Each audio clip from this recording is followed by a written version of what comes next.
మండలం నుంచి మేము వచ్చినాం గనుక ఎందుకు వచ్చామంటే ప్రియ దేవుని బిడ్డలారా, యేసయ్య గురించిన సత్య సువార్తను మీ మధ్యలో ప్రకటించడానికి వచ్చాం.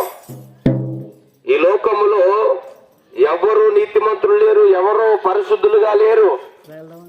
ఈ లోకం అన్నంతటి కూడా నశించిపోయింది కనుక ప్రియ దేవుని బిడ్డలారా, ఈ నశించిపోయిన యొక్క జనాన్ని దేవుడు తప్పించడానికి, విడిపించడానికి ఆయన ఒక రాజ్యాన్ని ఏర్పాటు చేశాడు. అది పరలోక రాజ్యము. ఆ పరలోక రాజ్యానికి తీసుకువెళ్ళటానికి ప్రభు అయిన యేసుక్రీస్తు వారు ప్రియ దేవుని బిడ్డలారా మనల్ని ప్రేమించి 2024 సంవత్సరాల క్రితం వచ్చాడు.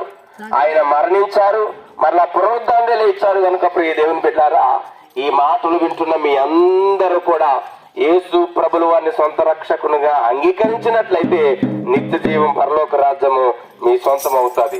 ఎందు నిమిత్తం అంటే ప్రియ దేవుని బిడ్డారా, అలనాడు నినివే పట్టణం, బైబిల్ గ్రంథాల్లో ప్రియ దేవుని నినివే పట్టణం పాడైపోయినట్లు మనం చూస్తూ ఉన్నాము.